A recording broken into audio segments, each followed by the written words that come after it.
Well, good evening and welcome everyone to another evening in the loft for a spiritual science loft talk.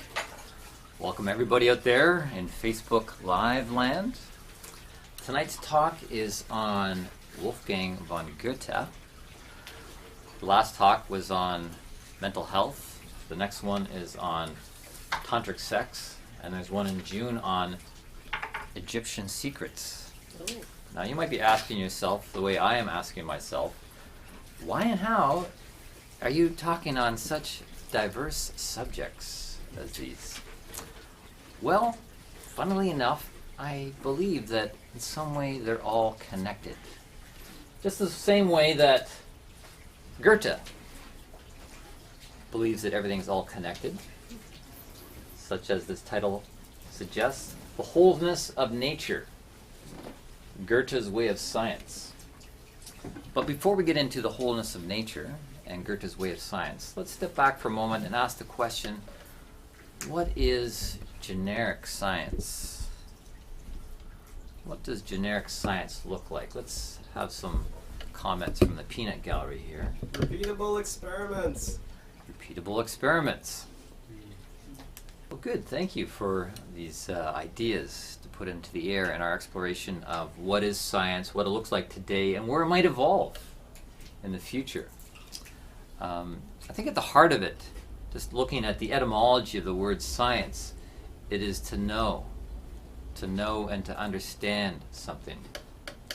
To understand, to come to understand something. And that's primary as opposed to science that is used to build something.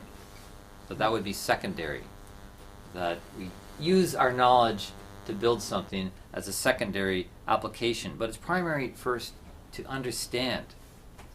And within this, it's to try and understand what is the human being. What is the human being? To come to understand ourselves, or to know thyself, which was the admonition over the temple entrance at the Oracle of Delphi, when people went there for counsel, to seek knowledge, to seek answers.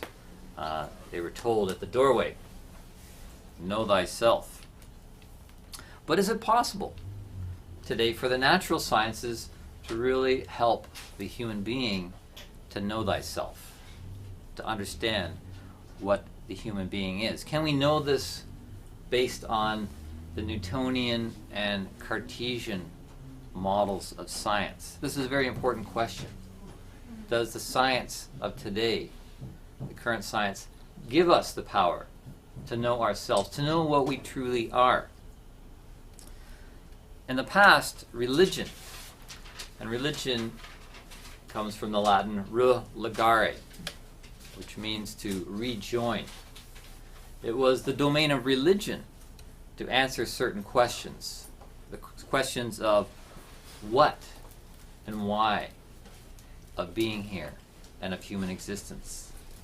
Religion carried that as an appendage of society, whereas science as an appendage of society would take on the questions of how and perhaps when.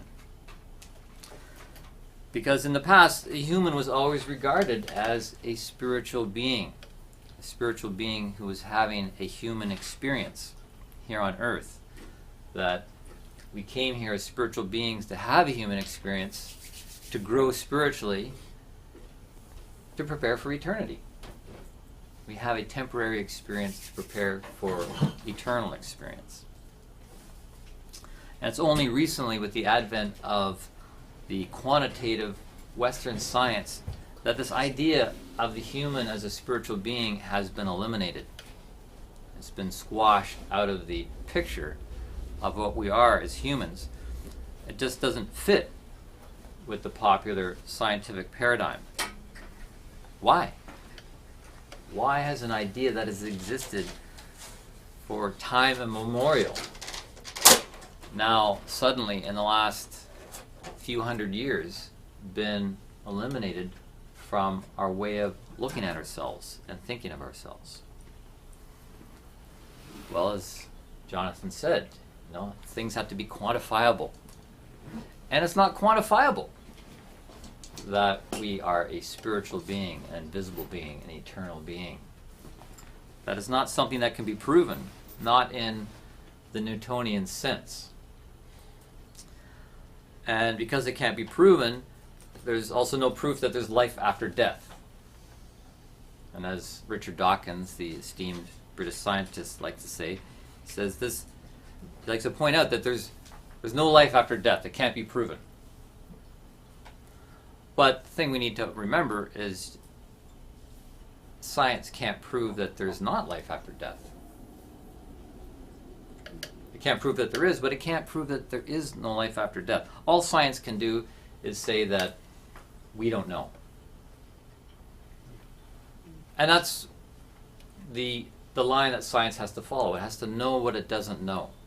When it crosses that line and says, well, we know this isn't for sure because we can't prove it, then they've really stepped over the line. At best they can say, we just don't know. And with the tools that we've got, we don't know. And based on Newtonian science, all we can establish is that the body dies. The body dies and the personality ceases to exist. And when somebody dies, you call the physician. You call the doctor. He's a physician because he's trained in the physical realm. And he comes and he does his measurements. He takes the pulse and other things to measure whether there's life in the body or not. And then he can say, yep, it's dead. But what happens after that, they can't measure. It's beyond the scope of the current scientific instrumentation and way of observing. So religion has been the side that has carried this aspect of the invisible, the things that exist beyond life, beyond death, beyond the threshold.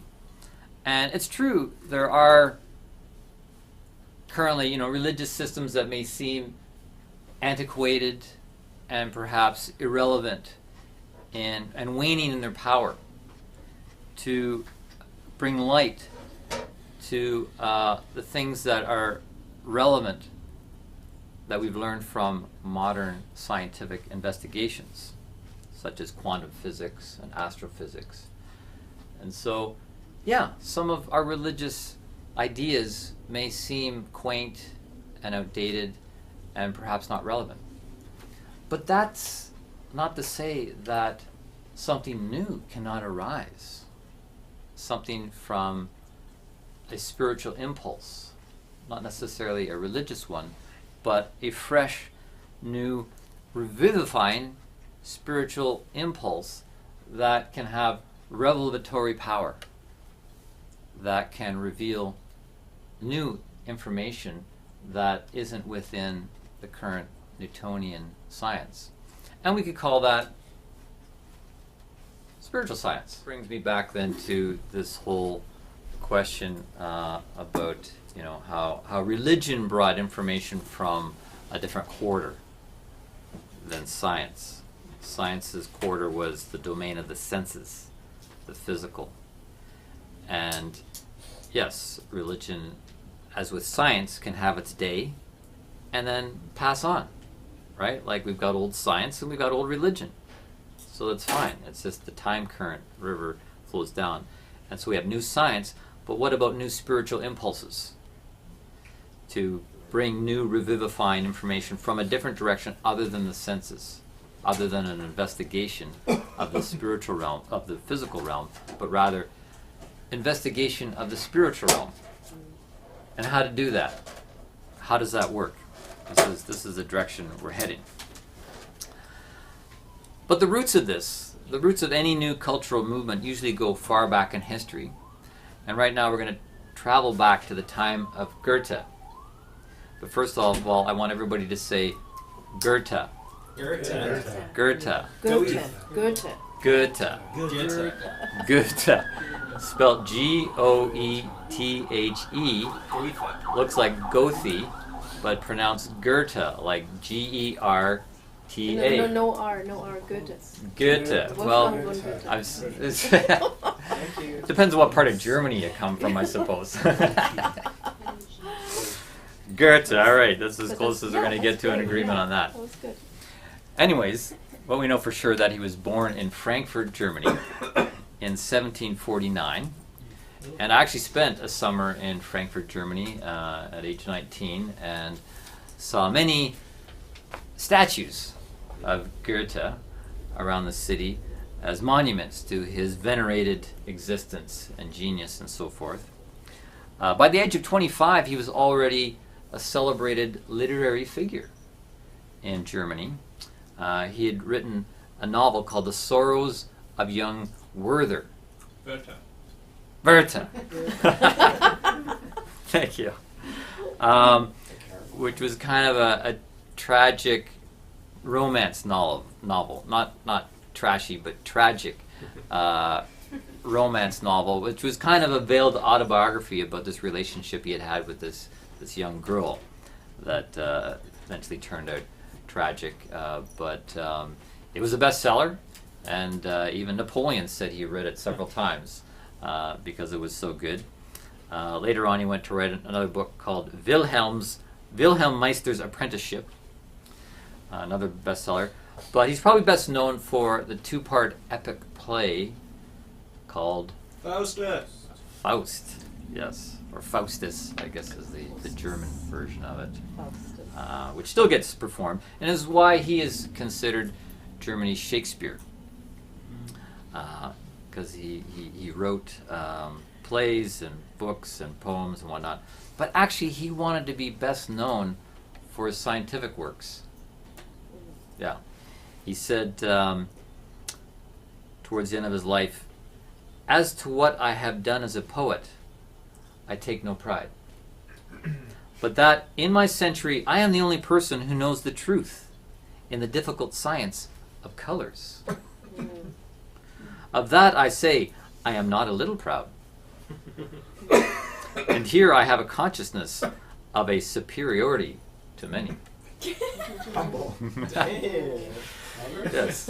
He obviously wanted to be remembered for his theory of color, along with his work in plant morphology and geology and anatomy, and worked on optics and developing the telescope. Oh, and he also discovered a new bone in the body.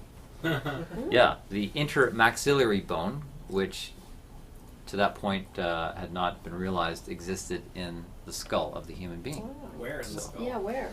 I believe it's the upper palate. Yeah. So, so that's maybe the real tragedy of his life, was not the romance he had, but the fact that his scientific work is not critically remembered amongst the modern scientific community, but he's considered more of a curiosity, along with many of the scientists of that age that were kind of coming out of the Dark Ages and the age of alchemy and mysticism and religion and so forth. But the American philosopher Ralph Waldo Emerson included Goethe as one of the 6 representative men, along with Plato, Swedenborg, Montaigne, Napoleon, and Shakespeare. Yeah, so he's up there. He's up there in the top 6. But there are those who recognize the greatness of his scientific work. Enter Rudolf Steiner in Weimar, Germany. And it is through the work of Rudolf Steiner that we may best come to understand the genius of Goethe's scientific work, through some of his interpolation and explanation. And the idea of Goethean science actually continues to live in the Waldorf School curriculum throughout the world, which is a Waldorf an educational movement that was started by Rudolf Steiner back in the 19-teens.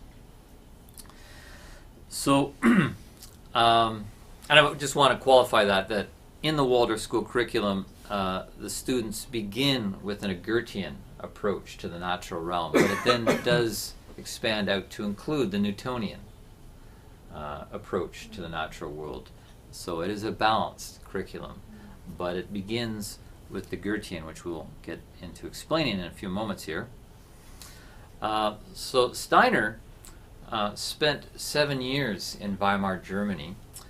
He went there because after he graduated from graduate school, one of his teachers recommended him to participate in the archiving of Goethe's scientific works.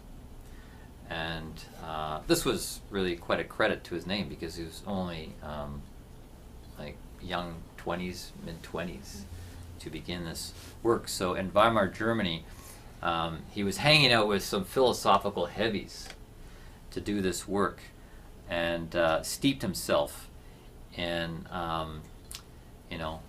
German philosophy of all the great thinkers that had gone before him in the couple centuries before. And in fact, that there's something referred to as Weimar classicism because of the thinking and the philosophy that took place in that part of Germany at that time as Weimar classicism, including the work of Goethe, who had been living in Weimar. And so Steiner immersed himself in the epistemology of science and philosophy during this period as he went to work on the archives of his scientific writings. And really coming to this question of how can we know about the world and ourselves? A very fundamental question that needs to be answered really at the get-go. How can we know about the world and ourselves? How we can do science. And the resultant book that came out of that by Steiner is called The Theory of Knowledge Implicit in Goethe's World Conception. And it's still in print today, if you want to pick up a copy and read it. The Theory of Knowledge Implicit in Goethe's World Conception. Because at that time, much like scientific theories today, the predominant idea is that individual knowledge is limited to thinking that reflects objective sensory perception. Period. Individual knowledge is limited to thinking that reflects objective sensory perception. And to that, Rudolf Steiner writes, there are those who believe that with the limits of knowledge derived from sensory perception, the limits of all insight are given. Yet, if they would carefully observe how they become conscious of these limits, they would find in the very consciousness of the limits the faculties to transcend them. Shall I read that again? Yeah. Yeah, that's good. Yeah, this kind of like hits it right in the nut. There are those who believe, and it's a belief, right? There are those who believe that with the limits of knowledge derived from sensory perception, the limits of all insight are given. Yet, if they would carefully observe how they become conscious of these limits, they would find in the very consciousness of the limits the faculties to transcend them. Mm-hmm. Put that in your vaporizer and smoke it. So here Steiner begins to lay out his arguments for his views and begins his explication of how one goes beyond thinking to the observation of thinking itself. Thinking about thinking. We need to do some thinking about thinking and not just thinking. And in that he produced a second book, really his seminal work of spiritual science called Intuitive Thinking as a Spiritual Path, a Philosophy of Freedom. This is really his first anthroposophical work. Intuitive Thinking as a Spiritual Path, a Philosophy of Freedom. I love this book because it was actually put together upside down. Because it kind of turns the whole world upside down, which is to say upside right. part one is the theory. It goes into the theory of the reality of freedom through knowledge. The reality of freedom through knowledge. And then in part two, he gets into the practice. There's a practice. This is very practical. It's not just philosophical theory, but the practice of realizing freedom through a particular approach to inner thought activity, also known as intuitive thinking. So there's a little foreshadowing of where we're going here. And of course there's also another one of his classic books, Higher Worlds. How to Know the Higher Worlds, which we are doing as a group study in the spiritual boot camp here, that lays out, again, much of the practice to develop those faculties to transcend the limits, the so-called limits of knowledge. So in this, we really are moving to the subjective side, where the subject of scientific exploration is engaged along with the object. And the human always has and always will come to understand things of the world, including himself, through himself or herself. That's just the way it is. That humans have always come to understand the world and themselves through themselves. We don't understand anything through a microscope. We don't understand anything through a telescope. These are simply mediums that are created by the self to extend the self. But it is through ourselves that we take the information, the knowledge acquired through these mediums, and we do something to understand it. And I love that word, understand, because it means to stand under. To understand something, we need to stand under. We need to come down and get on the level of the thing. Get on its level in order to understand it. So back to Goethe. Goethe grew up during that time known as the Age of Enlightenment. Age of Enlightenment, which was following on the heels of the Dark Ages. The Dark Ages where, much knowledge was lost, a lot of ignorance, there was a lot of suppression. So this coming forth of this Age of Enlightenment was actually a big fork in the road taken by humanity. And there was a lot of excitement. Of course, this we're talking about a Eurocentric place, but there was a lot of excitement at that time to eradicate superstitious beliefs, to eradicate what's known as old wives' tales, and overturn any suppression of the Roman Catholic Church, which was suppressing knowledge, suppressing light, and acting in a tyrannical, authoritarian way. And for this we should really be thankful.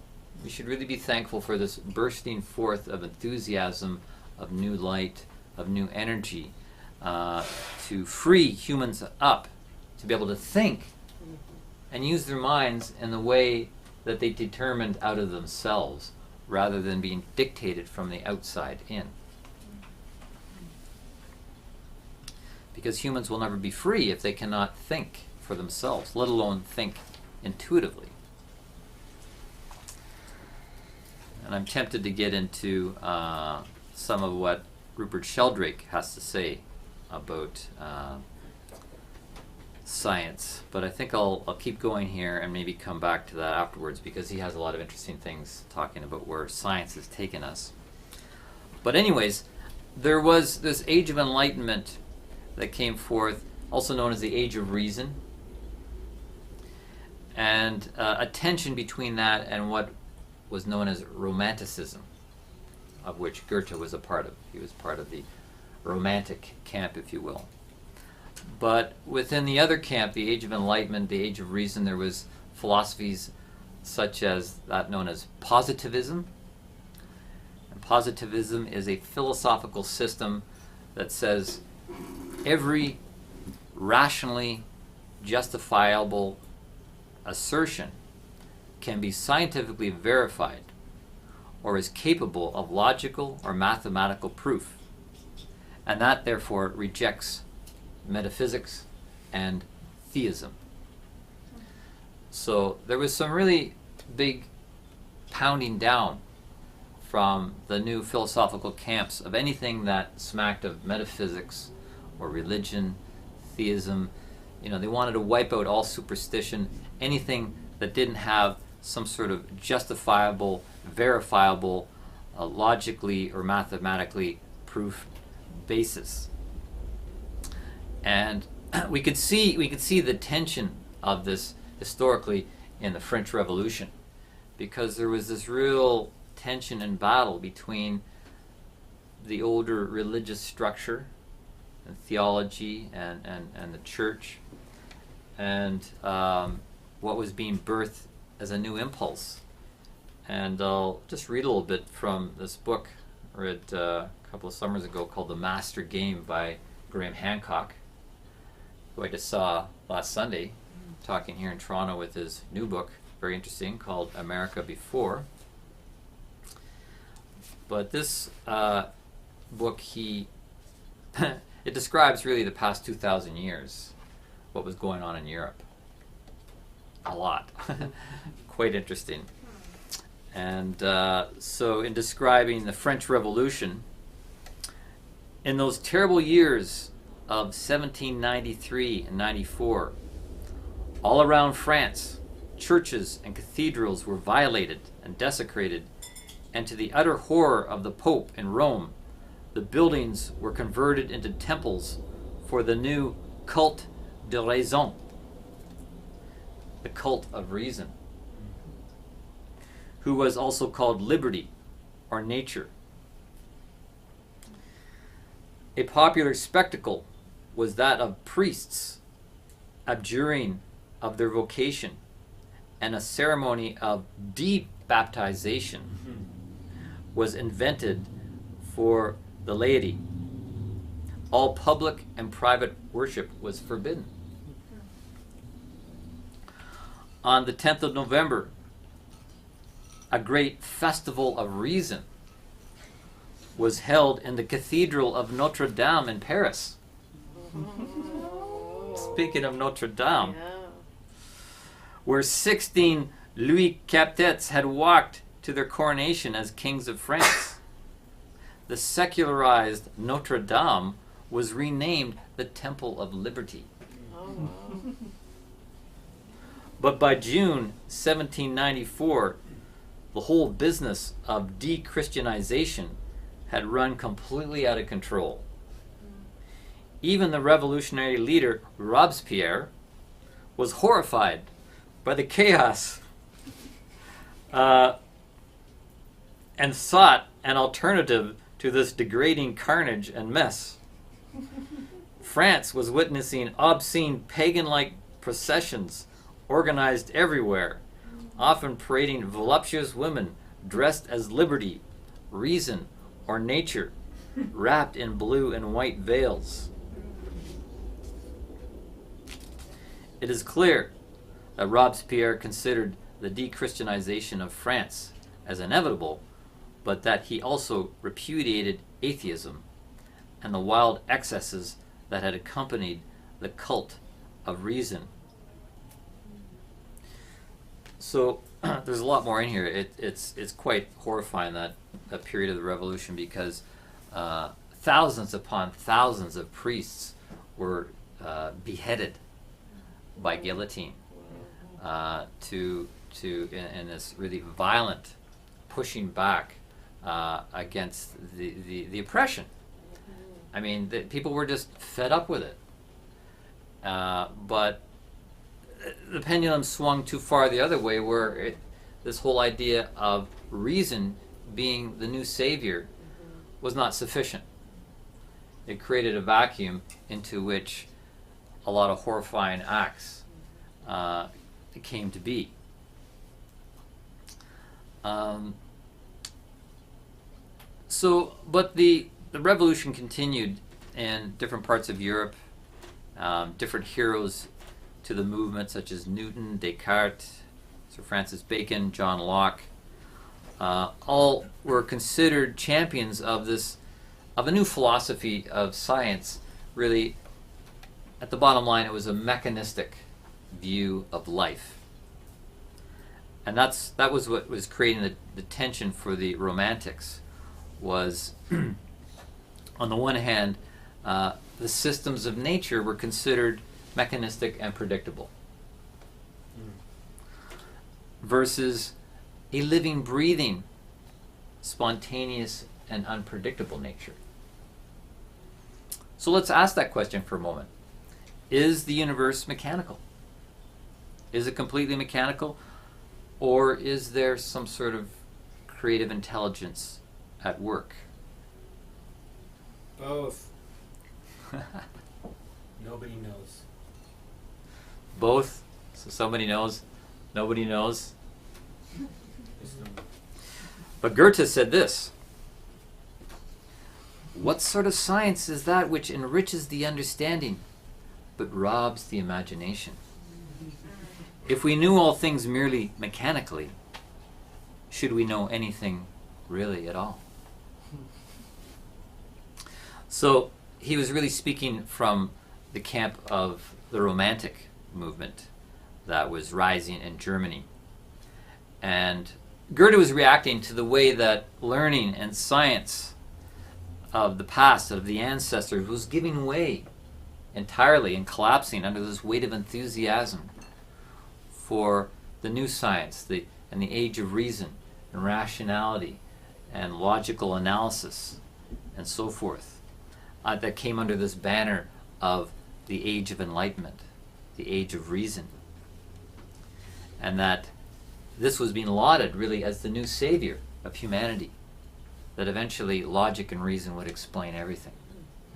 It would lead the way.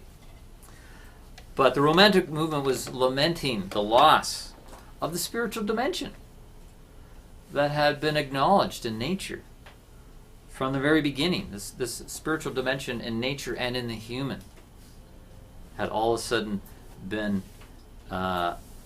cored out. And so the Romantic movement was a movement in the arts and literature in the late 18th century.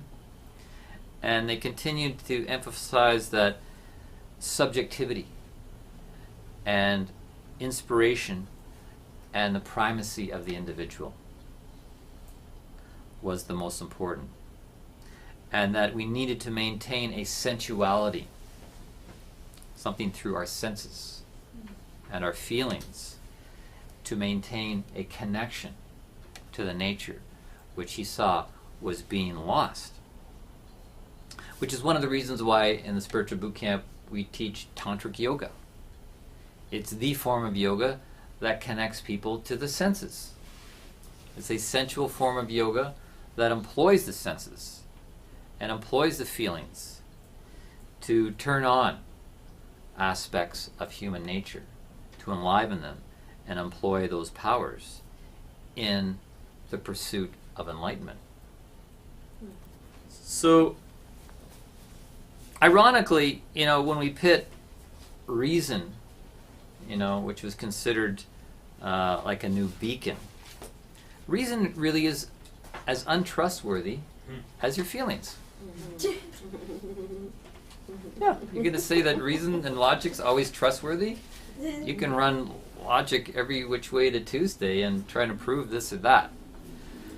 So is that any more trustworthy than your personal feelings? I mean, you can compare your notes with other people and agree on observations. That's sort of what the repeatable experiment part of science is based off. You're like, hey guys, I did this thing and here's my result. Here's how I did it. Now you go test it at Princeton and wherever else. And if you also get a similar result, then I'll know that it'll be a thing. That's how it works. Yeah, and we don't want to discredit that methodology at all. That is an appendage of consciousness. and society that we have grown to serve us in our pursuit of understanding and to know. But this new appendage shouldn't come along and take the old appendage and tie it behind the back and say, well, we're not going to use you anymore. Because look what happens. Both appendages are tied up. And this is what the Romantics were lamenting. Because they felt that both reason and feelings were meant to transmit something of an idea, of a message, of meaning. I'd like to read a quote from Goethe in which book is it? This is a great book, a number of essays by scientists called Goethe's Way of Science, The Phenomenology of Nature. And this is a conversation that Goethe is having with Hegel. Two heavies, philosophical heavies.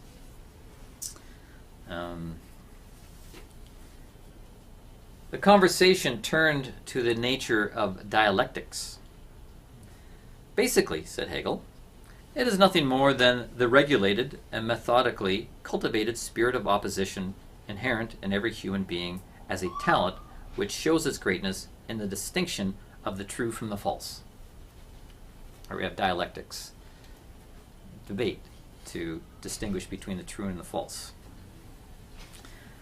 If only, interrupted Goethe, such intellectual arts and skills were not frequently misused and misemployed to make true what is false and false what is true.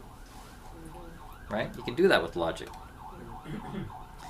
I suppose that sort of thing is done, answered Hegel. But only by people who are intellectually sick.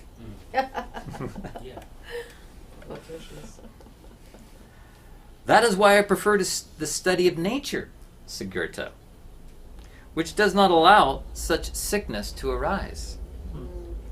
For there we have to do with infinite and eternal truth that immediately rejects anyone who does not proceed neatly and honestly in observing and handling the subject. I am also certain that many a person who is dialectically sick could find a beneficial cure in the study of nature. And I think there's a lot in that. Because, I've been saying more and more that I feel modern science is one of the leading causes of mental illness. That it is making people mentally sick because of the imbalance and the limits and the denial of the full human nature. And because the dialectic that goes on is dishonest and is already predetermined in some ways. When people move forward in science, they want to keep it within a certain confine and deny other aspects, and that no doubt is going to cut against the wholeness of human nature. And also state something I repeat over and over again, that one of the greatest casualties of modern science is the image of the human being. The way we look at ourselves has really been pulverized down just in the recent past, where we had thought of ourselves as divine spiritual beings coming in for a human experience. Now we're nothing more than a bag of bones worth less than $10 at the chemist that has a very finite existence and then put into a hole in the ground and going to be forgotten within, a few generations. Yes, please. DaVinci and how he was a whole brain thinker, and he used both sides of the brain. Were given two sides, and that balance created the genius, many would argue. And he also studied nature all the time, dissected things, looked at things, and then came up with things from it. Yeah, exactly, and this is what we've studied in Tantra, is this balancing of the masculine and the feminine, the left and the right brain, the Shiva, the Shakti, the yin and the yang, is what opens the gateway for genius. This internally androgynous state of mind. Which is why I think the Matrix trilogy is so genius, because the Wachowski, well, they were the Wachowski brothers when they made it, but now they're the Wachowski transgendered, because they were really close to the middle in their interactivity, to be able to birth something that encompasses so much genius and knowledge and wisdom and insight. So let's talk a moment about Newtonian science. Newtonian science, which is associated with the modern scientific method. Newton, who lived, born 1642 to 1726, developed theory of gravity, laws of motion, calculus, optics, the reflecting telescope. But in fact, he actually wrote more religious and mystical material than he did scientific. Oh, much more. He, in fact, was a theologian who took an oath of celibacy, never married, never had any children. So what does that tell you about, a person who has that kind of religious conviction and yet gives birth to scientific insights? And that's not uncommon. Same thing with Descartes. Descartes claimed that he received revelation from the angel, this whole idea of the math of the universe. The mastery of nature shall occur through measure and number. Exactly. Newton, he wrote, especially towards the end of his life, a lot of... he was trying to actually extract scientific information from the Bible, which that was something I was doing in my 20s as well. I got it. I was already into spiritual science, and then I got turned on to studying scriptures, but from a spiritual science perspective. And there's stuff there. It's really quite interesting when you open up that lens on religious text. They discovered secret writings of Newton on alchemy and his attempts to turn lead into gold, trying to make a quick buck. And he even put efforts into predicting the time of the end of the world, which, that's nothing new either. That's happening What was his prediction? that it wouldn't happen before 2060. So you've got 40 years, according to Newton.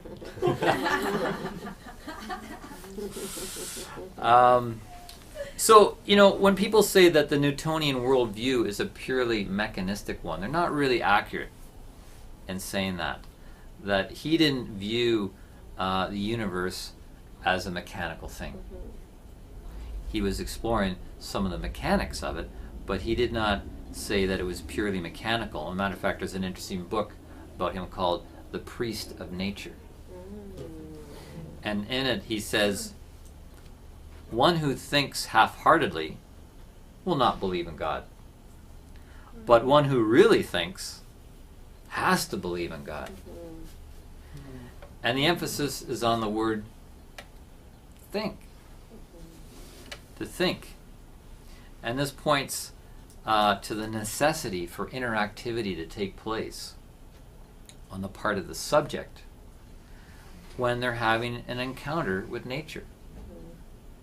That when we're inwardly active, you can call it thinking or thinking feeling or brain and heart thinking or brain-free thinking, spiritual thinking, soul cognition, whatever you want to call it, that there needs to be some sort of activity on the part of the subject when encountering the object that will allow them to connect with what's behind the object. You could call it the spirit or the archetype. And this is how our ancestors existed. Our ancestors, the ancients, the indigenous people, all did this and still do this. Through a particular interactivity, they connect with nature. This is how, for example, the Shipibo people in the Amazon, they say that how they came to make ayahuasca, which is a combination of the ayahuasca vine and the chacruna leaves put together and boiled in a certain way, that they were instructed to do that from the plants themselves. The beings of the plants themselves, the teaching plants, taught them how to do it. They were able to connect with nature in that way. Now, you wouldn't send someone from, U of T science lab down and to communicate with plants to learn how to make, new concoctions as medicine. They just don't work that way.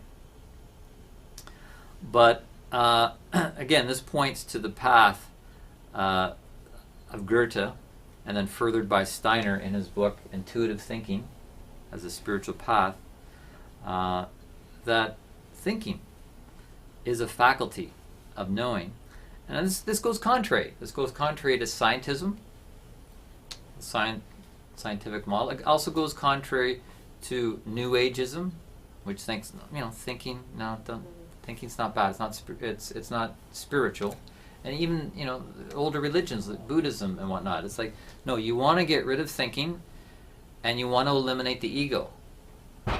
But in the modern path, we're actually saying the opposite. We want to develop the strength of the ego to be able to think for itself and to make a connection with the greater. That becomes the bridge to the greater. So, Goethe and Newton, even though Newton had been dead for about 25 years by the time Goethe was born, Goethe got into the ring with Newton to duke it out with his writings. They were polemics to debate and critique a lot of Newton's work. They were both scientists, living in the shadow of the age of reason and rationality. They were both raised in the shadow of mysticism and ideas of alchemy. And they were both wrestling with this question of how to know and how to move forward in knowledge. So why is it that Goethe has largely been ignored, whereas Newtonian science is reigning at this time? And why am I talking about Goethean science like 300 years later? And why is it being kept alive in certain areas, such as in Waldorf education, which was started by Rudolf Steiner? Well, as Steiner said, humanity had to go down this rabbit hole of Newtonian science just to see how far it would go and where it would lead.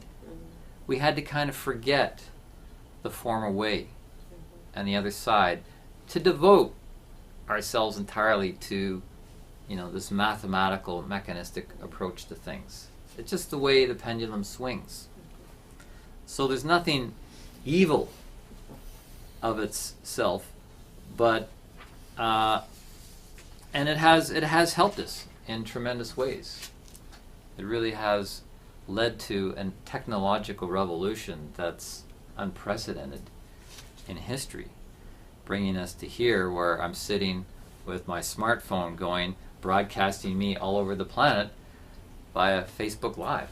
Thanks, Tesla.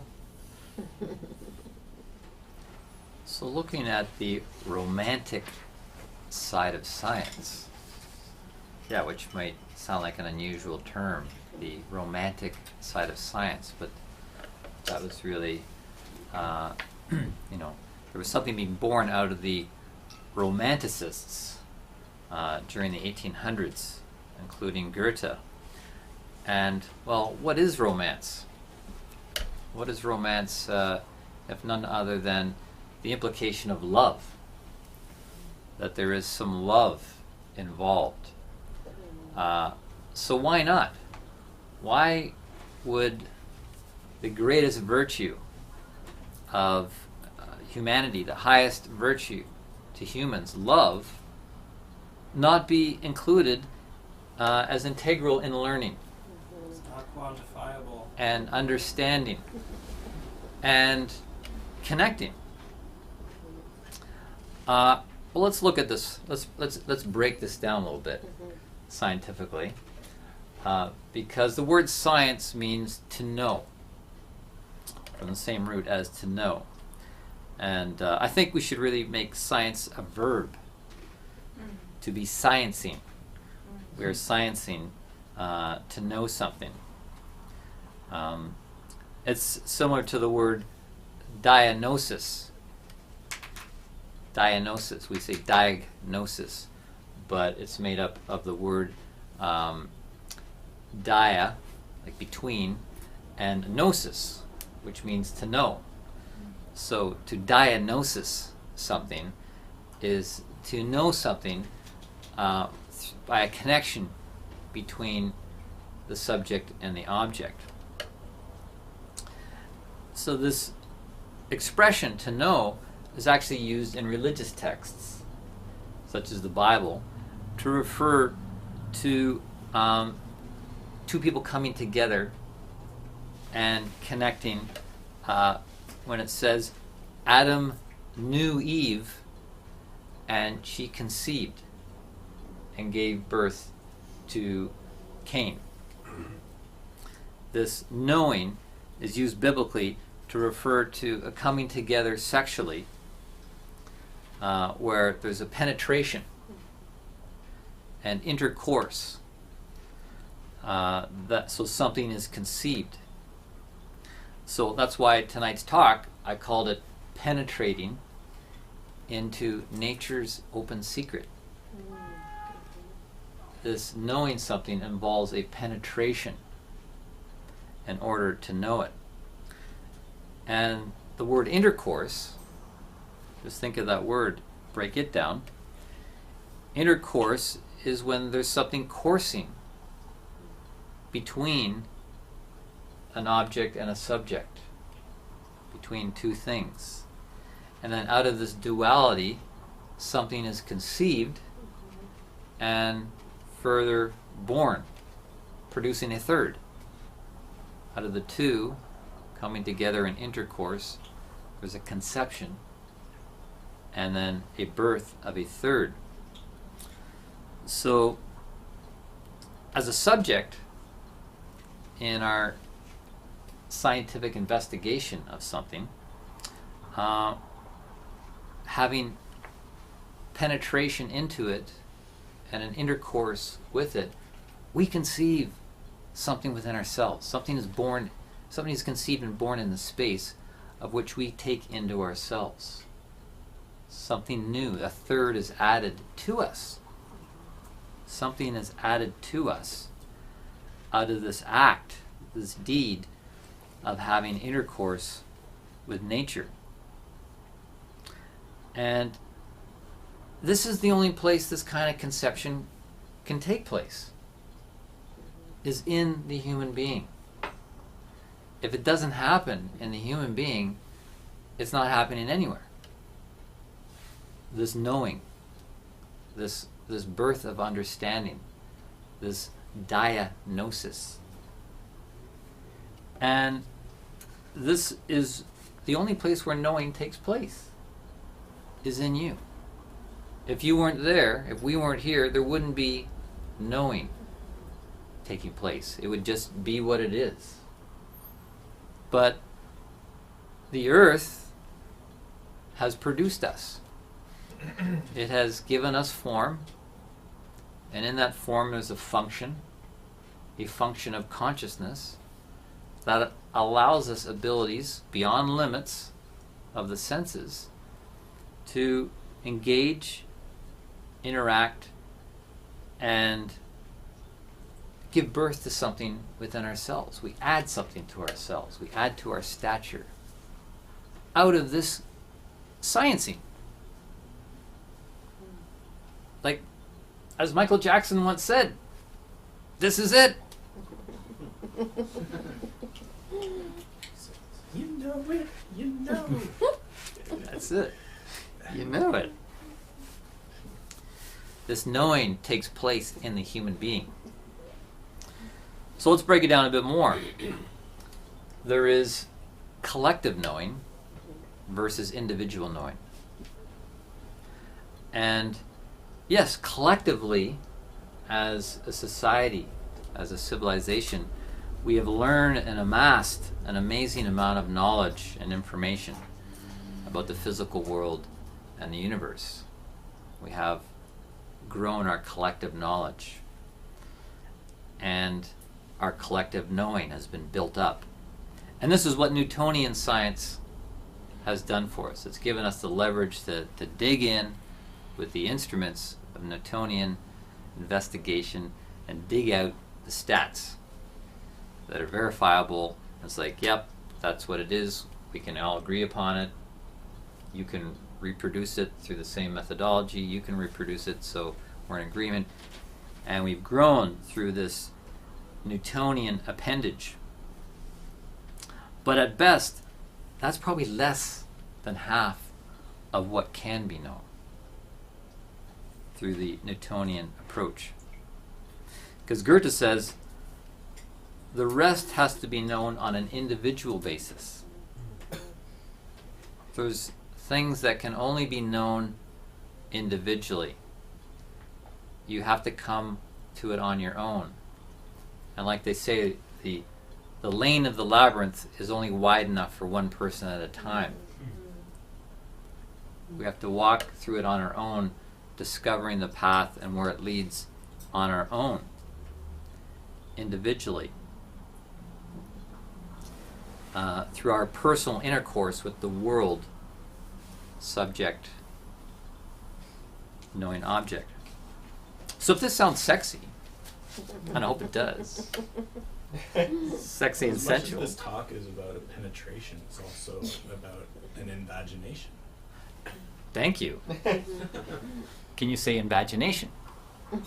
Invagination. Mm-hmm.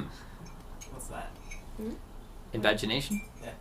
Do you want to open that up a bit more? Well, something going in.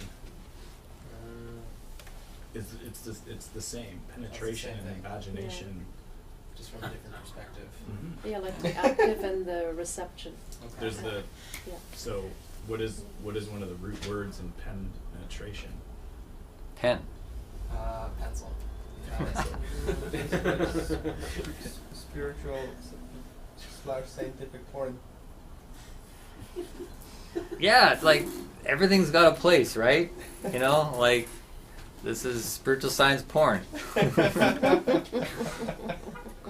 We're bringing it back. We're bringing it back in a good way. Making porn cool again. Yeah, we're contextualizing it in a way that's empowering and not disempowering. And just learning how to put the pieces in the right place so you can use it rather than be used by it. And that's a bit of the problem with Newtonian science. It's really become it's abused in numerous ways in society, because the romantic side of science and the love that's needed to know something and to respect it with compassion and empathy would not allow for cold-hearted extraction and exploitation and objectification of the earth, which is what's happening with a lot of our scientific development. So, yeah, it should sound sexy because it requires our sensual side to be engaged. Our senses and our sensual, our feeling side to be operative.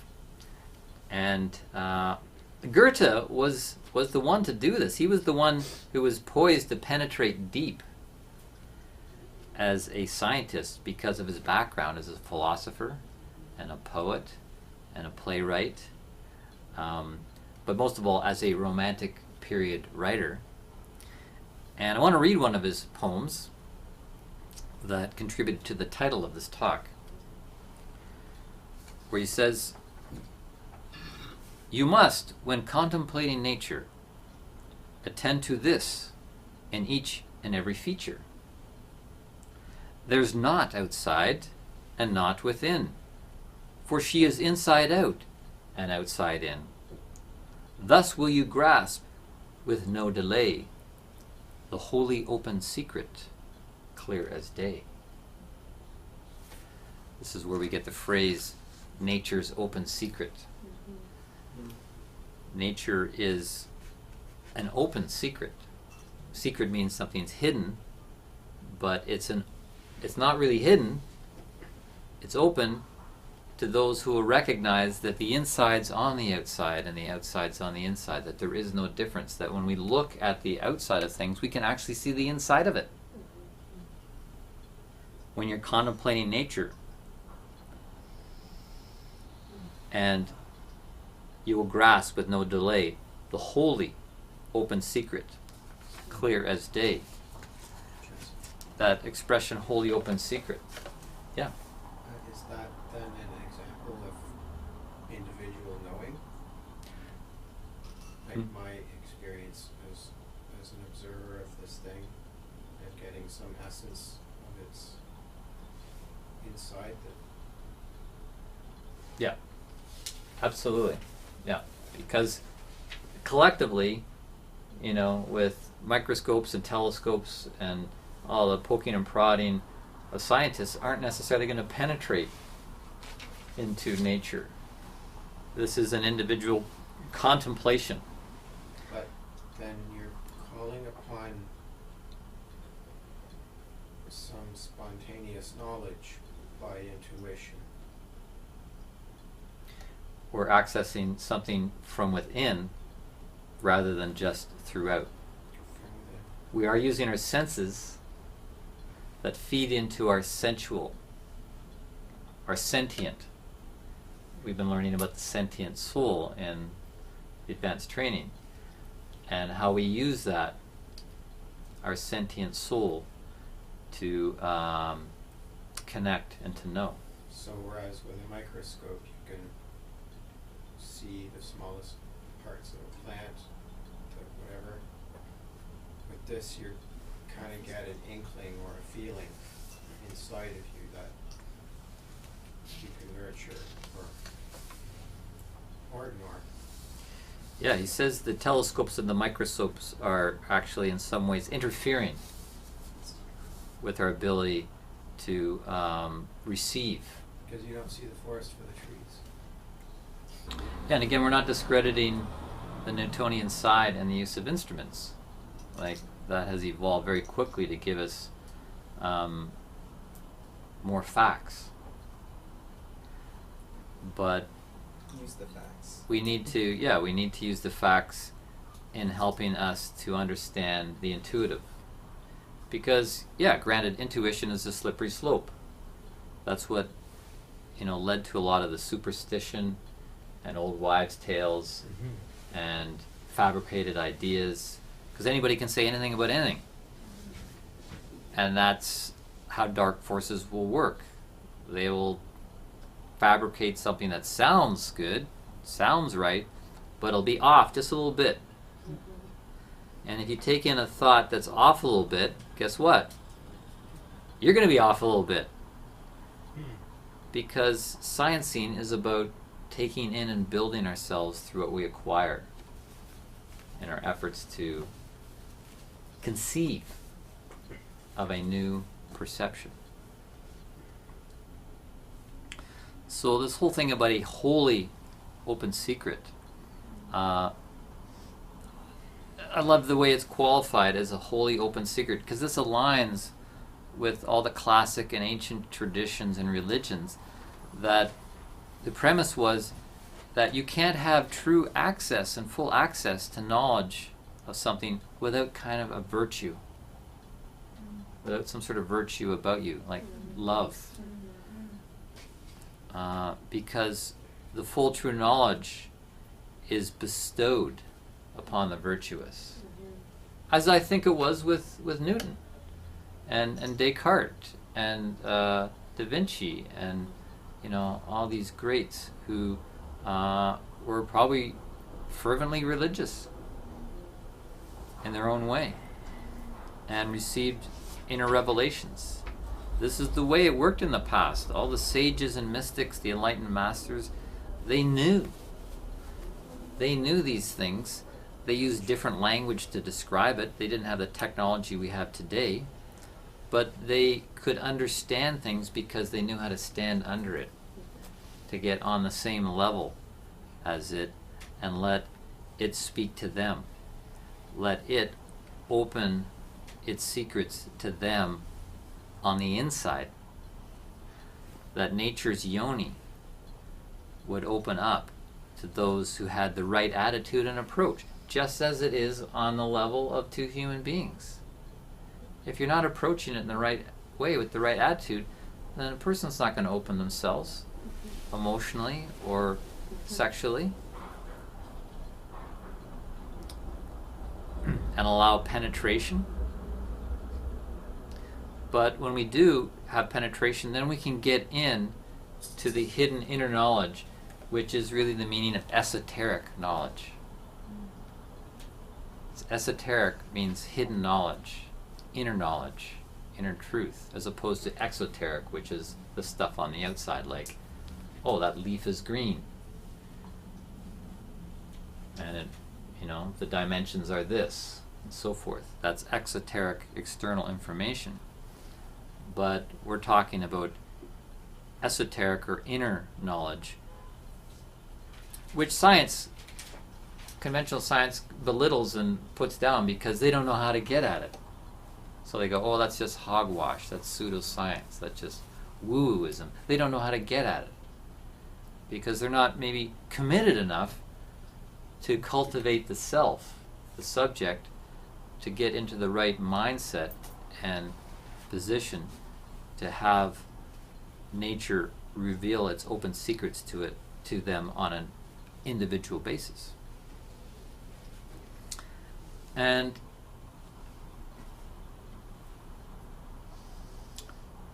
so, Goethe's approach is a journey to awaken the individual to a personal relationship with the nature and the creative intelligence of the universe. But until then, until that happens, he refers to it as the dumb, muted universe and dispirited world.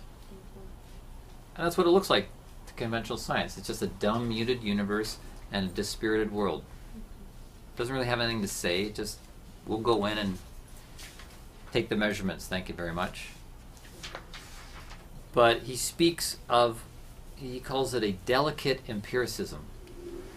A delicate or gentle empiricism. That is a attitude of soul, and the educable powers of perception. That our powers of perception can be educated to come to know. To come to know. And quite frankly, animals do this all the time. Right? How does an animal that's born and then within minutes know how to do something? It doesn't get taught by the parent. It doesn't have to go to school. It's not even necessarily imitating anything. It just has this instinctual knowing. Well, if animals have this instinctual knowing to do something, and we are even higher animals, then what is our higher animal instinctual knowing going to afford us? We're doing it all the time. We are instinctually knowing things, but we don't realize where that knowing comes from because we're not thinking about our thinking. We're not turning our consciousness on consciousness itself and going, how do I know that? Where did that thought come from? That's my question. Your question is?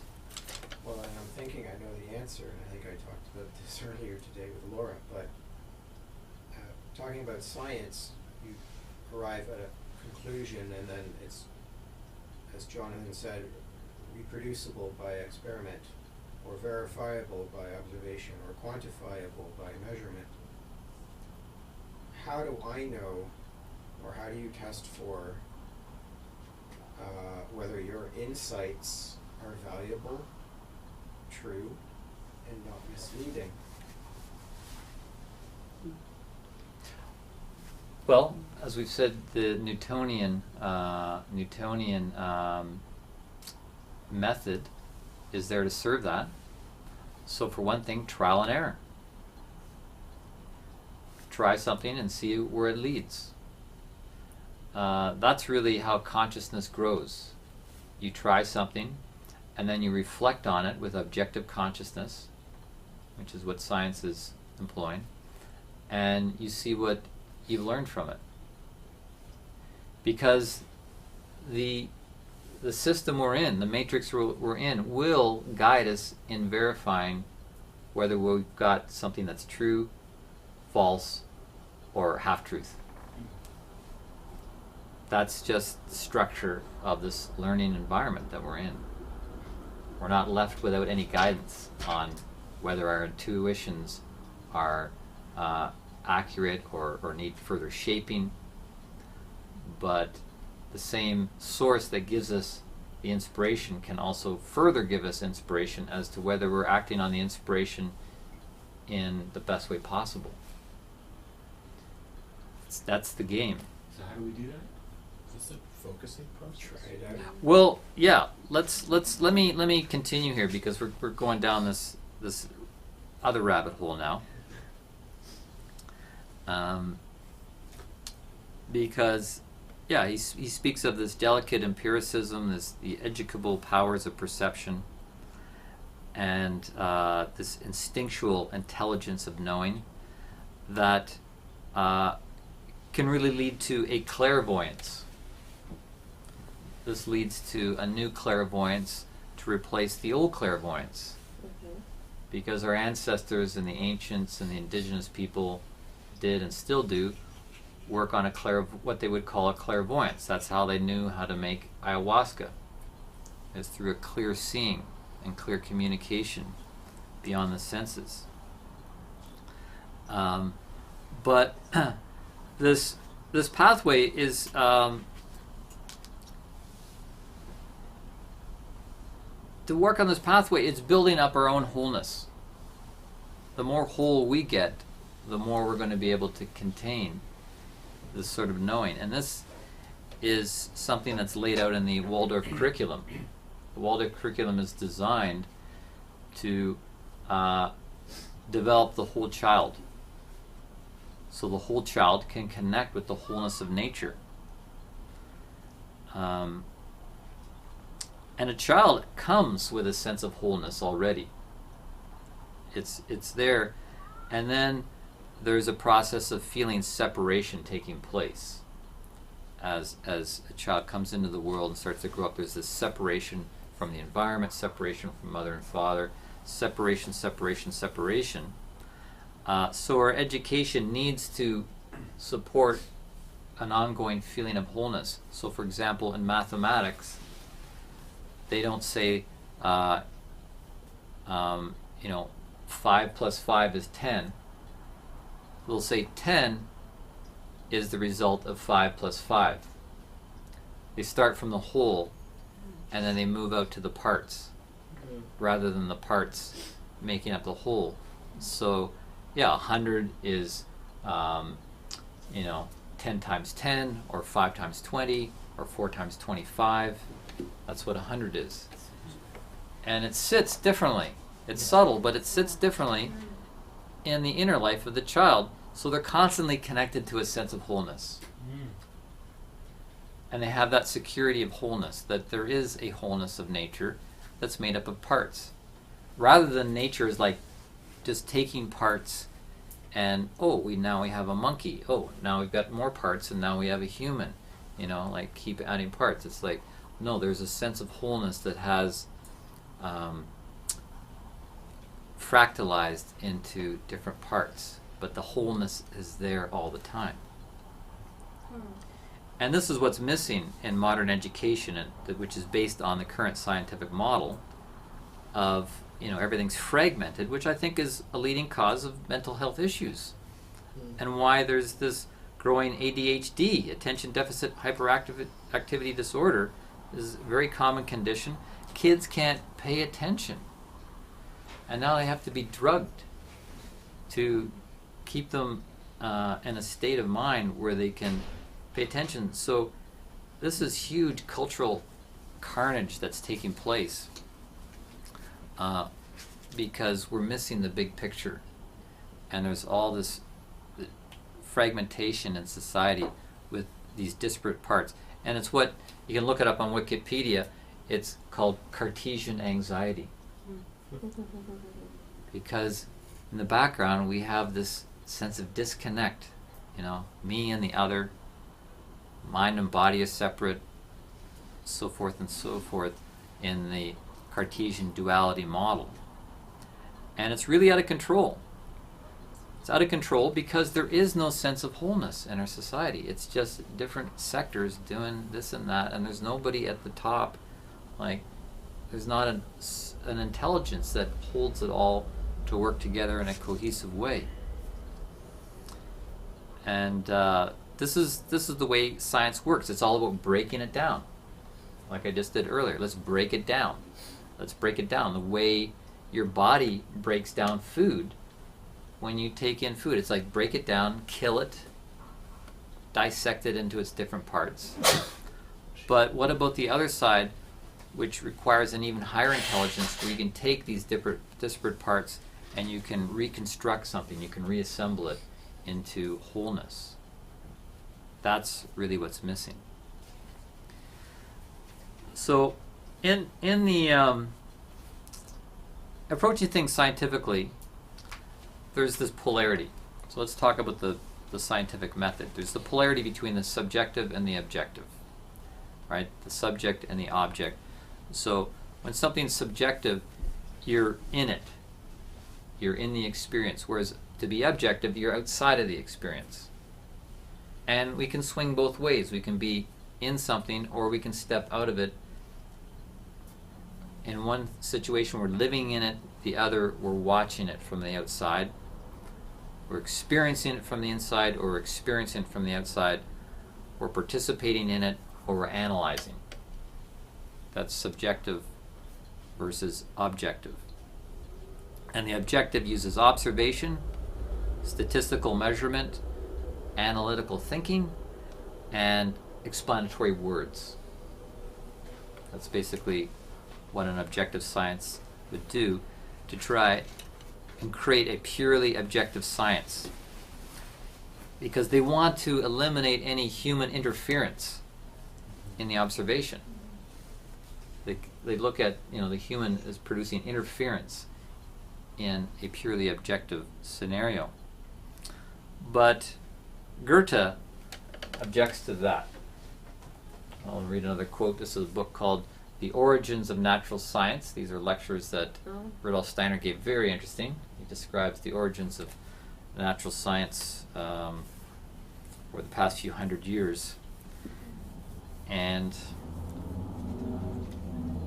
our friend Goethe says,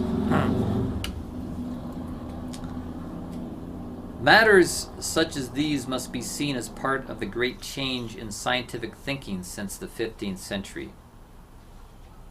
Then they will throw light on what is essential in this development. I would like to put it like this. Oh, that was Steiner speaking. Here's Goethe. Well, it's actually Steiner talking about Goethe. Goethe in his youth took a keen interest in what science had produced in its various domains. He studied it, he let it stimulate him, but he never agreed with everything that confronted him, because in all of it he sensed that the human was left out of consideration. The human's not being taken into consideration fully in this objective science. So Goethe felt it was better to train the human to observe the qualitative aspects as well as the quantitative aspects of nature. So what do we mean by qualitative and quantitative? Well, with my smartphone here, which is broadcasting out to Facebook Live, there's more than math to the smartphone, right? There's more than the quantitative aspects, the measurements and all the statistical stuff that you can analyze that goes into it. And it does take a lot of math to run in these things. I can imagine it's just astronomical, the amount of mathematics that goes into all the applications that can run on a basic smartphone. But at the end of the day, you don't really care about all the statistical mathematical stuff, do you? You just really care that it runs well, that the quality of it is well, that the color is good, that the sound is good, and that what it transmits to you has, quality to it. How you feel with it. So in this case, the quality is more important than the quantifiable stuff. But they're working hand in hand. And we could consider, as conventional science does, that the primary concerns to make it run are the quantifiable things, the math that makes it run. And the secondary would then be, what's the color, what's the tone, what's the quality in the phenomenon of it. But we can build our subjective nature. We can build our subjective experience to observe nature objectively. Because quantum physics has already proven it's impossible to be purely objective. We can't be purely objective. We know that. So we really just have to build the subjective side. Bring us more. Yes, to bring the human more into it in the right way. Because otherwise we're sublimating the sensual, the spiritual side of the human being, which has not been proven to not exist. And we see how this really hurts the scientific community in academia when the human side is kept out of the institution and is cutting people off from the indigenous roots. So I'm going to get more practical here. In getting to know something. Well, in coming to know something, like such as another human being, sometimes you're good at it, sometimes you're bad at it. Sometimes, we judge a book by its cover, and we're completely wrong in knowing what that person's about, because we just look at the cover and we go, oh, I know what they're like. She's got dreads, she's a hippie. So, that would be bad discernment, bad judgment, bad perception in my attempt to know. Because my subjective observation is skewed. Another example is I see a black cat. I could go, oh, black cat, bad, bad. And I have antipathy. Or somebody else might say, oh, black cat, I like black, cool black cat. And they have sympathy. This is really what governs our subjective side, is the sympathies and the antipathies that we have in our own personality, our own personal, unique soul life. That's what governs our subjective connection, is the filter of our own sympathies and antipathies. And that's really acting at the level of a cat, right? That's what a cat does. A cat's living by its sympathies and antipathies. It's like, oh, I want to go lie there. That feels really good. And then somebody comes along to pat it, and they go, no, I don't want to be patted, and they have antipathy, and they run away. That's a human, operating at the level of a cat when our sympathies and antipathies govern our behavior and our perceptions. So the way out of that, and we could even say that plants operate through sympathy and antipathy. A plant will have sympathy towards the warmth and the light and will move towards it. And when it gets cold and dark, you can see this gesture of antipathy. It withdraws and closes, and in the winter it'll go right back down into the earth. We're seeing, a fundamental gesture of sympathy and antipathy in the plant level, the animal level, and we humans are also governed by that. So the way out is this new capacity called empathy, where we can transcend our sympathies and antipathies. We don't allow them to govern our inner state when we observe and contemplate something. And I'll just add, it's these sympathies and antipathies that really lead to war and division in the world. People's countries, leaders have sympathies and antipathies. Oh, well, we hate the Italians, so we're going to go to war with them. You know, we hate this African tribe, we're going to go, you know, it's this way of thinking like an animal. Or not even, it's, you know, the sentient level of an animal that leads to world problems of division and war. And so what I want to say is when we have the right science, working through us, it'll help these world problems. When we learn to science in the right way, then we'll learn to politic in the right way. Really, our science is messing us up because we haven't found a science that requires empathy as the right approach. And Goethe used this term, aperçu, learning to aperçu, which is to have insight, and also ame intérieurement plastique, to have an inwardly mobile interior or soul. That this is some of the requirements for Goethean science. This aperçu, to be able to gain insight through empathy and have this inwardly mobile interior of the soul, so that we're not stuck in sympathies and antipathies and prejudices regarding something. It'll allow us to rise to a higher level of knowing and connecting. I mention now his color theory,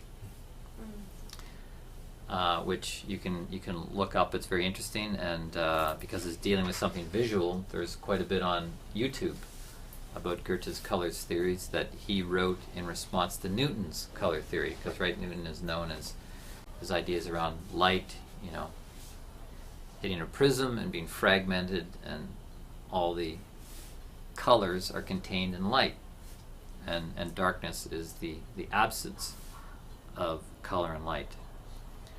But in his color theory, he's really trying to put forward more of this picture of wholeness, that color is not just the fragmentation of light into a spectrum, but if you look at it wholly, that there has to be something there to meet the light and obstruct the light in order for color to emerge. So it's really the working of light and darkness together that produces color. It's a more holistic and more balanced approach, that light and dark have in some way separated, and then in that dialectic comes color. And yeah, on the one hand we could say light contains all the colors, but I remember, Andrew, you were telling me the other day about if you mix paints, all the colors, wasn't it you saying that if you took all the paints and put them together, you actually get black? Yeah. Yeah, was that not you? Oh, okay. Yes. Both light and darkness will reflect off a mirror. Yeah, it's fascinating. It really will be a paradigm shift if you explore Goethe's color theory. But it's really a mind blower, and the statement that he makes when he says that colors are the deeds and suffering of light. What colors are the deeds? Deeds and suffering of light, because light is meeting darkness. And we see this at sunrise. Well, let's start with sunset. You know, as the sun goes down, we see this range of colors, because darkness is superseding light. And we see this parade of colors that take place at sunset. And then in the morning, as the sun rises, the light overcomes the dark. And again, we see a different range of colors emerge. So it's the interplay of light and dark together, a struggle, a tension. So this is why he says colors are the deeds and suffering of light. So he actually puts light on kind of a moral level, that there's a moral thing happening here between light and dark, which really, it humanizes light, it spiritualizes light. And why not? Isn't there something spiritual behind everything, including light?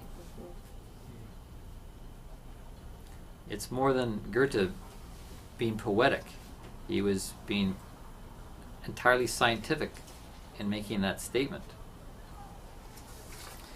He also talked about what he called Urphänomenon, German really for the archetypal phenomenon. And that he felt behind everything there is an archetype, or the spiritual nature, that informs the activity that we can observe physically.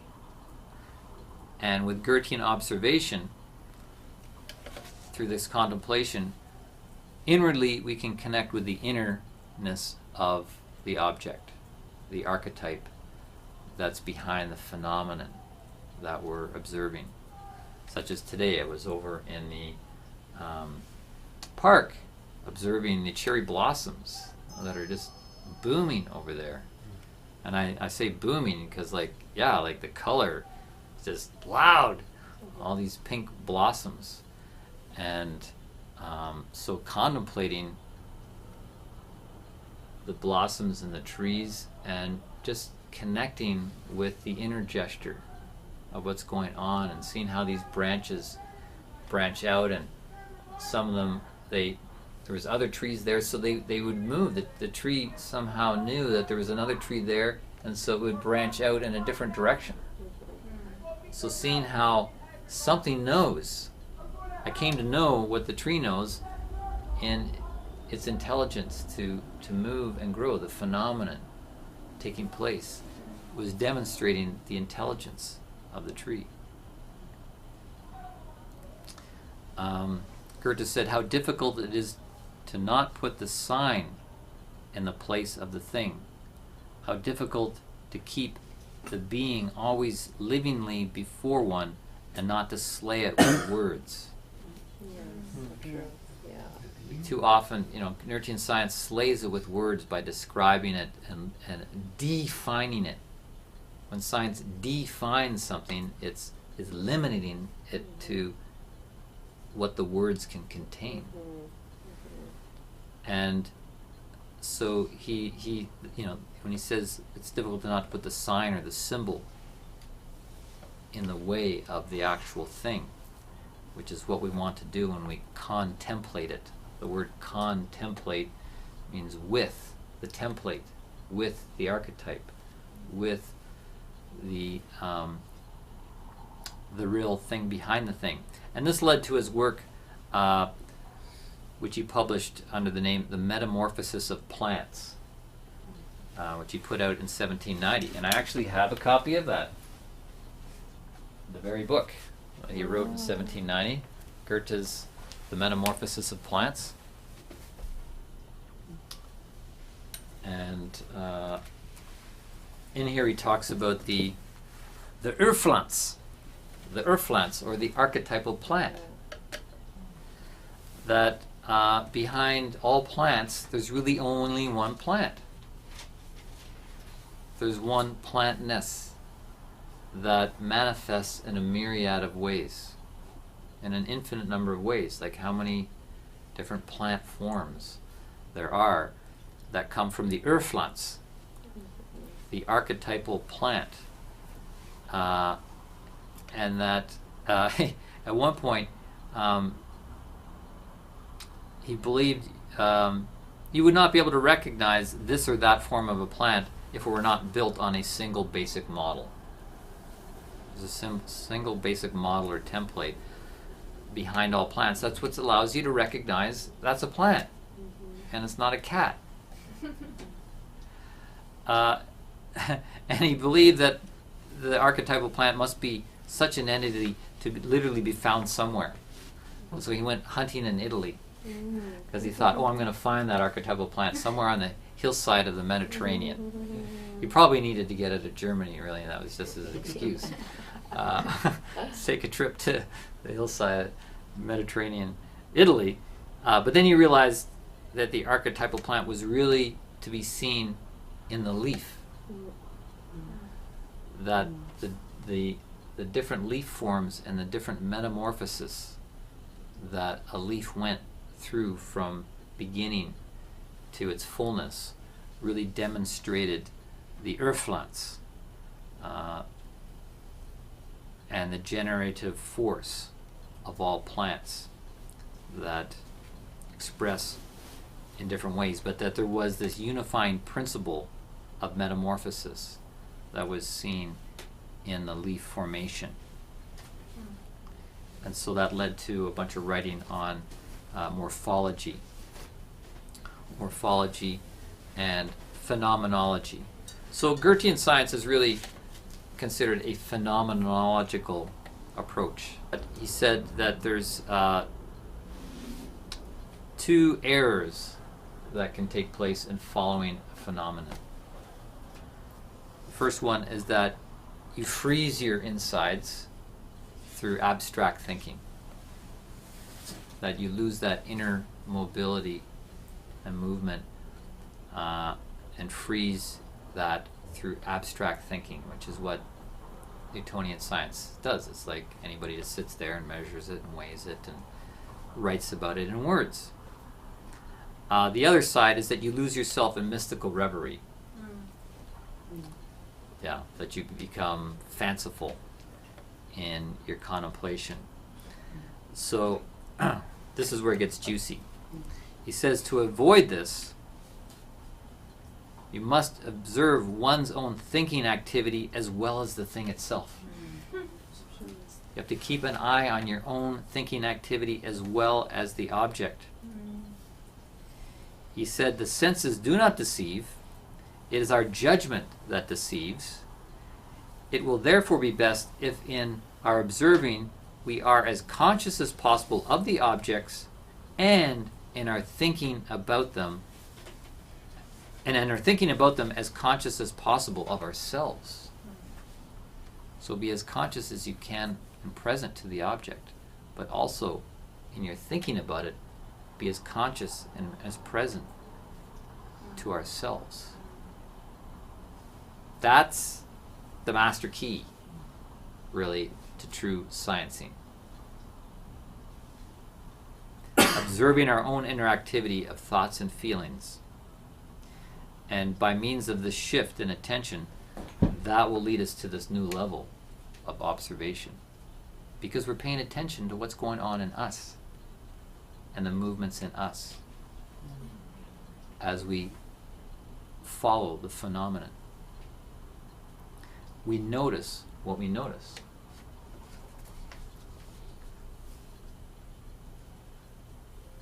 And this takes a scientist beyond mere sense impressions and will potentially connect them into a larger pattern of meaning. You're beyond the contemplation of individual elements to a level of cognition or recognition that's not accessible to sense perception alone. We use sense perception as a starting point, but it leads us to a way of thinking that in a way enacts the phenomenon. We're enacting the phenomenon in ourselves through this inwardly mobile state. So that nature is literally educating the observer. We're imitating it inwardly and being educated by nature. Nature teaches us through this type of sciencing. And etymologically, the word educate means to lead out or to bring out.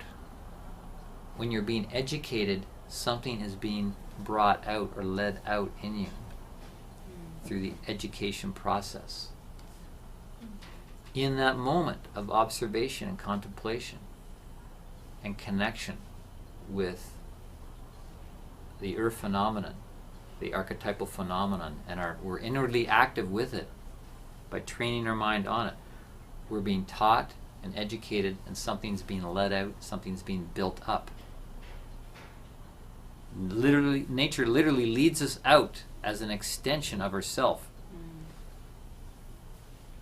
rather than just a supposedly purely objective observer of nature that stands back from it and just analyzes it in our finite definition of it. This is big as far as I'm concerned. This is huge. Don't just analyze it, experience it, Right. be it. Yes.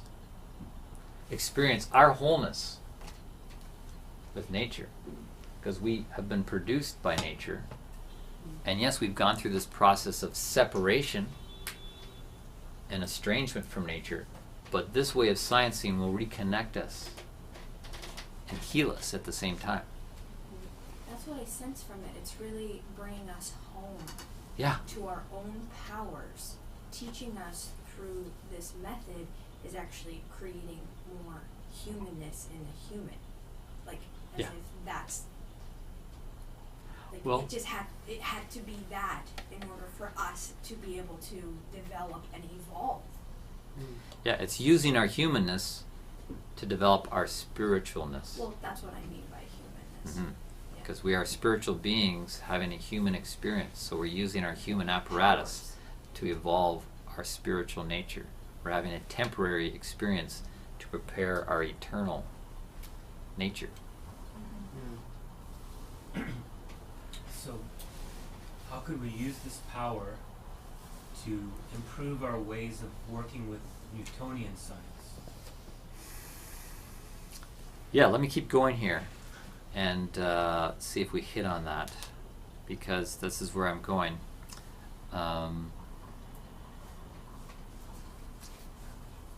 Through this disciplined living thinking, one enters into a living relationship with nature, which will allow us to be more of a service to nature. As Rudolf Steiner puts it, we put ourselves in service to knowledge through thinking activity. Thinking activity should be in service to knowledge. And this is putting us in service to the knowledge of nature.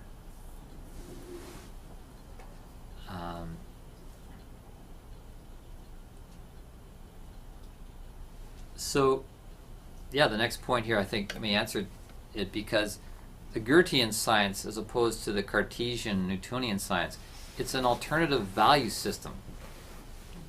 That's one of the things that sets it apart. It's a different value system. So we're learning a different value system that we can then bring to the Newtonian. So you don't have to throw out the baby with the bathwater. Not at all. Because, as he says, regarding quantification, Goethean science is nonetheless as rigorous in experimental method as the Newtonian. It has to be as rigorous in experimental method. Not more so, because of all the psychological aspects. Mm-hmm. There's no point doing it if we're just going to fall into fanciful reverie. Yeah. But we don't want to freeze ourselves either, which is what's happening. You see, people in academia are frozen as humans. They're handcuffed. You can't talk about spirit or intuition or how you feel about something. You'll lose your tenure.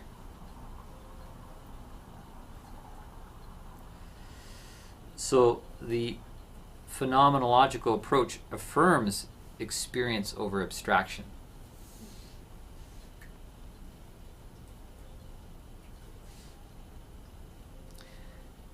Because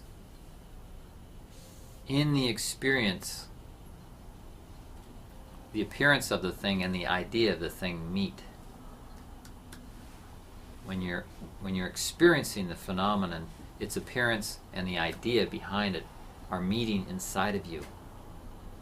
The appearance from the outside and the idea that comes from within you in an intuitive manner, they meet within you.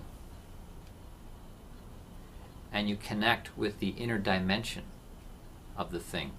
You get the real information. Sort of what comes together to meet within you?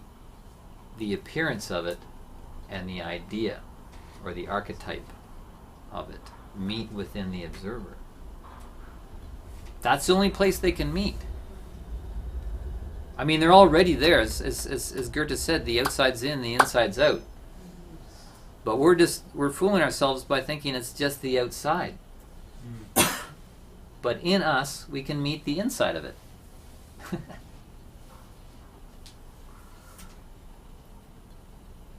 And get the information. So, I mean, with his color theory, he spoke of the moods of the colors. It's not just a color with a frequency, but there's a qualitative aspect as well as a quantitative aspect to every color. You can feel it, right? You can feel how blue is different from yellow, how red is different from green, how black is different from white.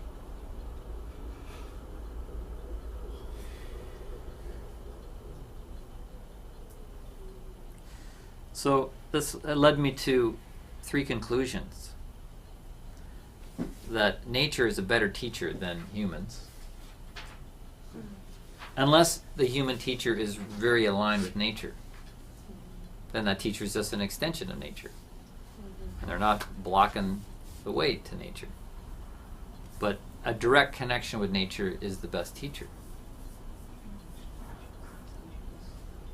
Second of all, that this sort of approach is the antidote to industrialized science that treats the earth the way men are often accused of treating women, objectifying and exploiting for their own self-satisfying gratification.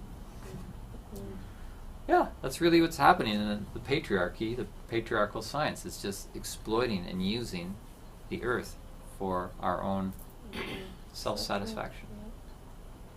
So we really need a feminized science, you could call it, if you want to go that way, that the sensual science, this romantic side of science, has more of the feminine qualities. And the third conclusion is that the biggest scientific breakthrough of the century, the biggest, may be that there is another scientific approach to nature than the Newtonian model. Put that on the headlines. We just discovered another way to do sciencing.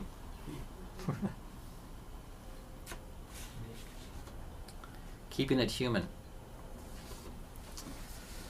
So, really, this leads us into the heart of the new scientists, or the heart, really, of the new human, because we're all sciencing. We're all endeavoring to know. And the greatest scientists really know this. Newton, he had his spiritual connection.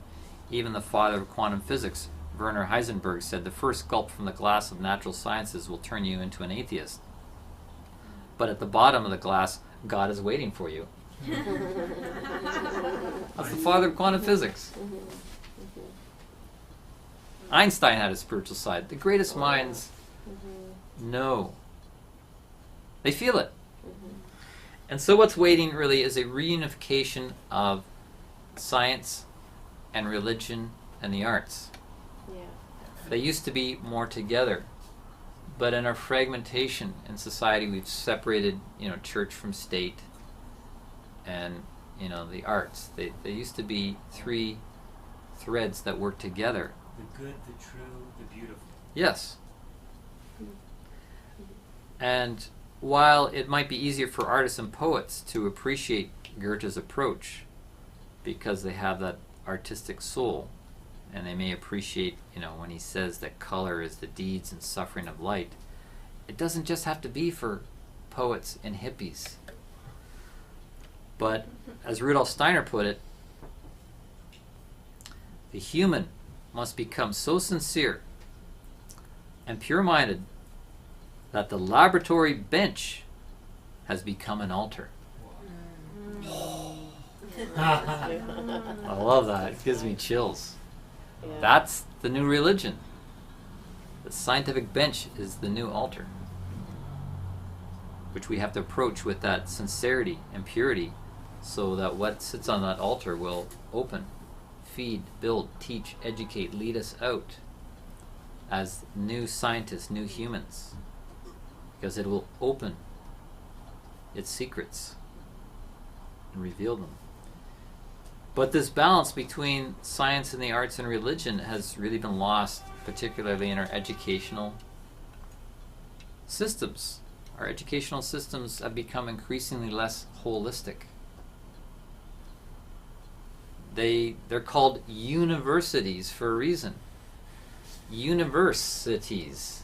They contained everything, and when you went to a university, you experienced the universe of knowledge. It was balanced. You used to have to take some humanities courses, and if you're doing science, you'd have to study some of the arts. You'd have to be involved in, and a lot of the universities were started by religious denominations to really support the development of the whole human being. But now they've become, as Murray Schafer calls them, cafeterias. You just walk through, I'll have a bit of that, and a bit of that, and then you get your piece of paper, so it says, you're a dentist, and you can do dentistry. Yeah, it's all about fast tracking into a job so you can be a cog and consumer in society, which is really, putting the death knell of Western civilization, of civilization altogether, because so much of the world is westernized. But as I said, there is hope. There's the Waldorf, Rudolf Steiner schools that have this approach, the Goethean science in the early years, and then it moves out into Newtonian science. But their motto is education from the inside out. Education from the inside out, and there's a balance of sciences, the arts, and spiritual engagement. They're not an art school, they're not a science school, and they're not a religious school, but they have arts, science, and spirituality within the curriculum, because then it engages the head, the heart, and the hands. Or you could say the thinking, the feeling, and the will are all engaged within the development of the child. And this opens up the soul so the soul can have empathy. When it's balanced, it's going to have that empathy, and this will then lead to the clairvoyance as an adult. The idea of Waldorf education is that the child becomes clear-seeing, becomes clairvoyant, that has the ability to function spiritually in the world and save the world. Which leads me to repeating something I've said before. It's a campaign I encourage people to take up. It's called Save a Scientist campaign. To save a scientist, what you do is you get together with some friends and you raise some money, like $2,000 or $3,000, and then you find some guy in your community, like the most hard-boiled atheistic scientist, and you send them down to the Amazon to do a course of ayahuasca. Yeah, for a couple of weeks. Let's put together some money, find somebody, send them down to do ayahuasca, and let ayahuasca teach them and show them and see what they're like after that. It's like Graham Hancock, he said the other day, he said every politician who's getting into power should have to go and do a couple of weeks of ayahuasca. That'll straighten them out. So, Or rather bring some curves. Yeah, right. Yes. Take some of the straight out of them. Yeah, get that start going. Mm-hmm. I wanted to go through Rupert Sheldrake's list of the new scientific dogma, because he says that, you know, the power and the tyranny of the church is now shifted over to the scientific community. That in a way has become the new tyranny, the new authoritarianism. And if you look at it closely, I think he's quite on the mark with that. And he lists the scientific creed of the 10 core beliefs that most scientists take for granted. First, everything is essentially mechanical. Dogs, for example, are complex mechanisms rather than living organisms with goals of their own. Every people are machines, lumbering robots, in Richard Dawkins' vivid phrase, with brains that are like genetically programmed computers. Number 2, all matter is unconscious. It has no inner life or subjectivity or point of view.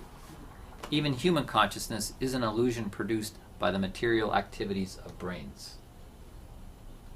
Number 3, the total amount of matter and energy is always the same, with the exception of the Big Bang, when all the matter and energy of the universe suddenly appeared. Number 4, the laws of nature are fixed. They are the same today as they were at the beginning, and they will stay the same forever. Number 5, nature is purposeless, and evolution has no goal or direction. Number 6, all biological inheritance is material, carried in the genetic material, DNA, and in other material structures. Number 7, minds are inside heads and are nothing but the activities of brains. When you look at a tree, the image of the tree you are seeing is not out there where it seems to be, but inside your brain.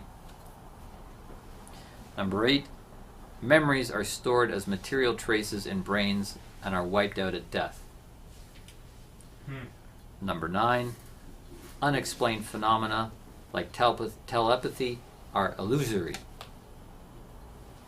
Number 10, mechanistic medicine is the only kind that really works. Together, these beliefs make up the philosophy or ideology of materialism, whose central assumption is that everything is essentially material or physical, even minds. This belief system became dominant within science in the late 19th century and is now taken for granted. Many scientists are unaware that materialism is an assumption. They are not actually taught about it or given a chance to discuss it. They absorb it by a kind of intellectual osmosis. Assumptions. I just wanted to make a comment, something you said, I think that actually answered Eric's question from earlier when he was saying, how do you know that intuitive information you get isn't misleading, it's actually, valid? And so the part you said later about, later on in the talk about being aware of our own thinking process or our own what's happening within us as we interact with or think, interpenetrate with the other.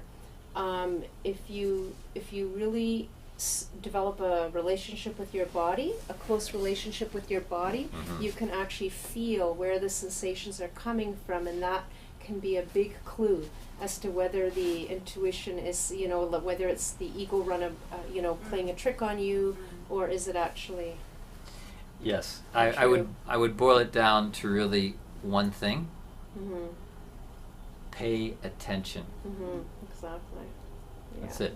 Pay attention, and we're working with tools like focusing that get you to focus and pay attention with your mind on your body. Yeah, a very close connection. The body is the eldest of our bodies, Yeah. and has a lot of wisdom and guidance to give us. So if we Exactly. pay attention, and ironically, that's what's getting harder and harder for people to do Yep. Yeah. with attention deficit Yeah. hyperactivity disorder. Yeah. And our media is scrambling our brains like eggs and making it harder to pay attention. But that's really what it boils down to. And we've become disembodied intellectuals to a large extent, right? Separating the mind, or I should say the intellect, from the body. Yeah. So that was for Eric, but he's the only one who's not in the room. Eric? Where'd he go? Step out. On Oh, that okay. I didn't topic, know he was gone. Okay. When you were talking about that, Jesse, you mentioned testing the intuition.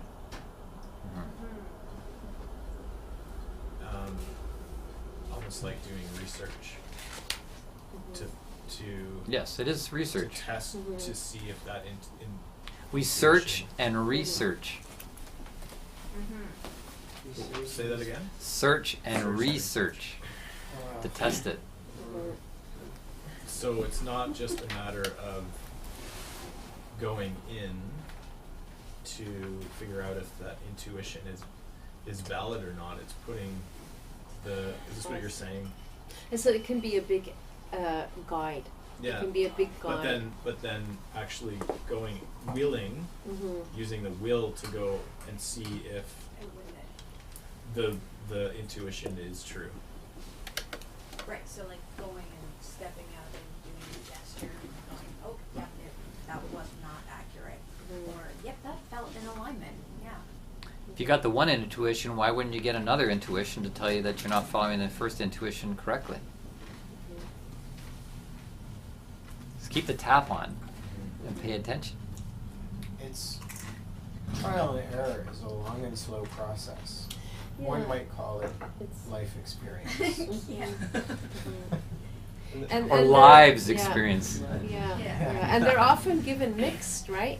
You get a let's say a guidance or an intuitive thing, but then you're an old pattern of behavior or an ego thing can Sympathies come and in. antipathies. Yeah, that's right, and you override, or you Yeah. partially get it right, but you act on the wrong thing or at the Yeah. wrong time. Yeah.